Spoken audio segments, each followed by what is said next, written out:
किसान भाई धान की कटाई के बाद या नवंबर दिसंबर महीने में करें इन 4 सब्जी वर्गीय फसलों की खेती और कमाएं कम क्षेत्रफल वाले खेत से कम पैसा लगाकर कम समय में एक बेहतर मुनाफा। और यदि आप किसी कारणवश सब्जी वर्गीय फसलों की खेती नहीं कर पाते हैं तो वीडियो के अंत में हम आप लोगों को ऐसी 2 फसलों के बारे में बताएंगे। यदि आप लोग बताए गए विधि व वैरायटी से इसकी खेती करते हैं तो मैं कॉन्फिडेंट हूँ कि इस वर्ष आप जो है इन फसलों से जो है बहुत ही बेहतर मुनाफा कमा सकते हैं। नवंबर का महीना चल रहा है, ऐसे में लगभग धान की फसल की पूर्ण रूप से कटाई हो गई है या होने की कगार पर है। ऐसे में जो किसान भाई सब्जी की खेती करते हैं और किसी कारणवश या बरसात के मौसम में अपने खेत में अधिक जलभराव की स्थिति को देखते हुए धान की खेती किए हुए थे, अब उनके खेत पूर्ण रूप से खाली हो गए हैं या खाली होने की कगार पर हैं। ऐसे में हमारे बहुत से किसान भाइयों के मन में यह असमंजस बना हुआ है कि अब की बार धान की कटाई के बाद या नवंबर दिसंबर महीने में कौन सी सब्जी लगाएं जिससे अपने फसल से बेहतर उत्पादन ले सकें।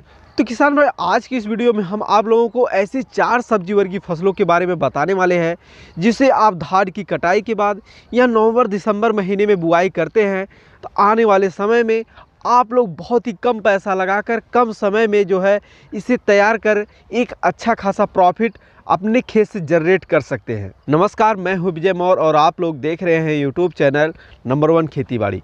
जो भी किसान भाई इस चैनल पे नए हैं या अभी तक जिन किसान भाइयों ने इस चैनल को सब्सक्राइब नहीं किया है तो कृपया चैनल को सब्सक्राइब करके बेल वाले आइकन को प्रेस करके ऑल पर क्लिक कर ले ताकि आप लोगों को खेतीबाड़ी से संबंधित सही सटीक और व्यवहारिक जानकारियां समय समय पे मिलती रहे।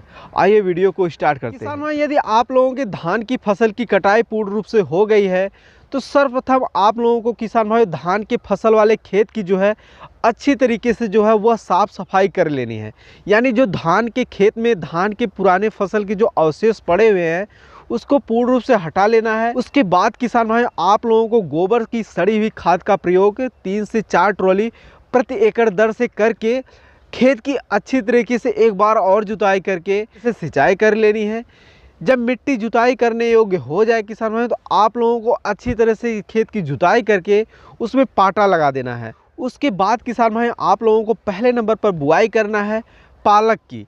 किसान भाई यदि आप लोग धान की कटाई के बाद या नवंबर दिसंबर महीने में पालक की बुआई करते हैं तो आप लोगों को पहली बात तो बहुत ही अच्छा जर्मिनेशन देखने को मिलेगा। दूसरा जो है इन महीने में जो है पालक के पौधे का ग्रोथ बहुत ही अच्छी तरीके से होता है। यानी आप लोगों को इन दिनों में पालक के पौधे में ना तो कोई रोग बीमारी देखने को मिलेगी और ना ही इसमें कोई कीट वगैरह लगते हैं। और इन दिनों में जो है पालक के पौधे का अच्छी तरीके से ग्रोथ होता है जिससे आने वाले समय बहुत ही अच्छा खासा मुनाफा कमा सकते हैं। दूसरे नंबर पे किसान भाई आप लोग धनिया की खेती कर सकते हैं।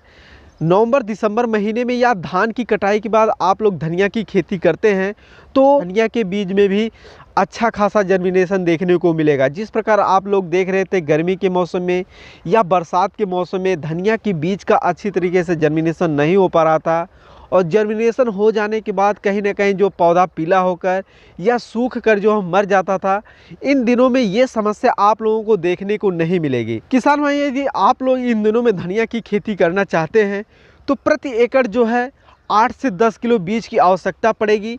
यदि आप लोग सोच रहे हैं धनिया की बुआई हम लोग कैसे करें तो उसका वीडियो ऑलरेडी हमने पहले बना दिया है।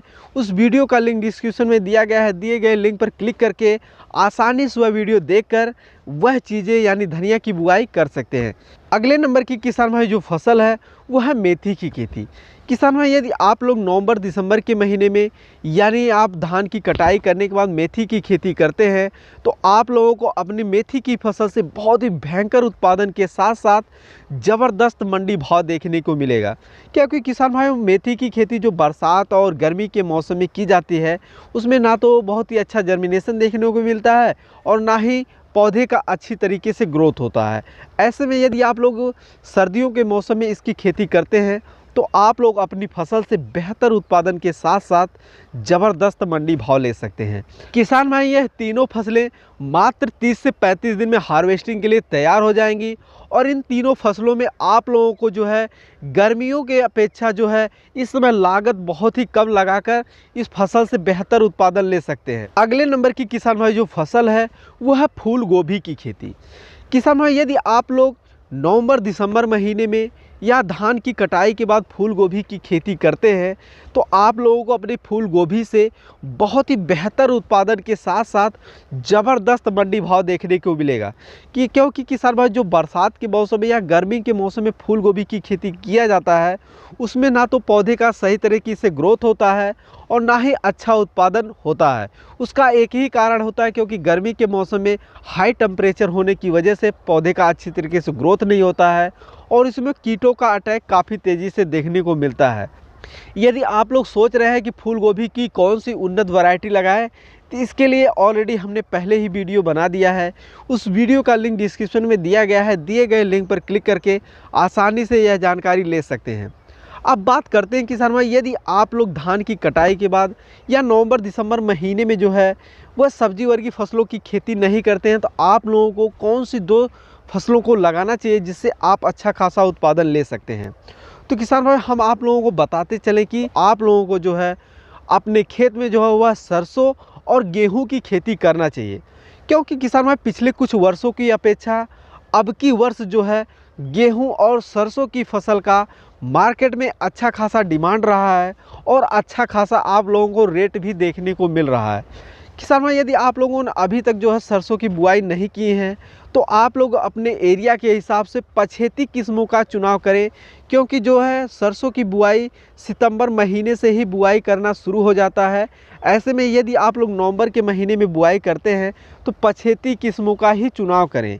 अब बात करते हैं अगली फसलों की, वह है गेहूं की फसल। किसान भाई यदि आप लोग सब्जी वर्गीय फसलों की खेती अपने खेत में नहीं कर रहे हैं तो वहां पर आप लोग जो है गेहूं की फसल की बुआई कर अच्छा खासा उत्पादन ले सकते हैं। किसान भाई अच्छा खासा उत्पादन लेने के लिए आप लोगों को जो है देसी किस्मों के अपेक्षा हाइब्रिड किस्मों का चुनाव करना चाहिए, यानी उन्नत किस्मों का चुनाव करना चाहिए। इसके लिए आप लोग अपने एरिया के हिसाब से बेस्ट हाइब्रिड बीजों का चुनाव कर सकते हैं।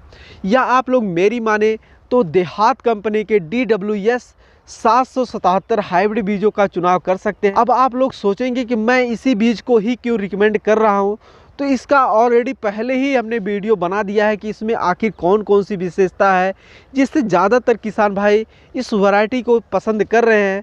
तो किसान भाई आप लोगों की जानकारी के लिए उस वीडियो का लिंक हम इस वीडियो के डिस्क्रिप्शन में दिए जा रहे हैं। डिस्क्रिप्शन में दिए गए लिंक पर क्लिक करके आसानी से वह जानकारी ले सकते हैं।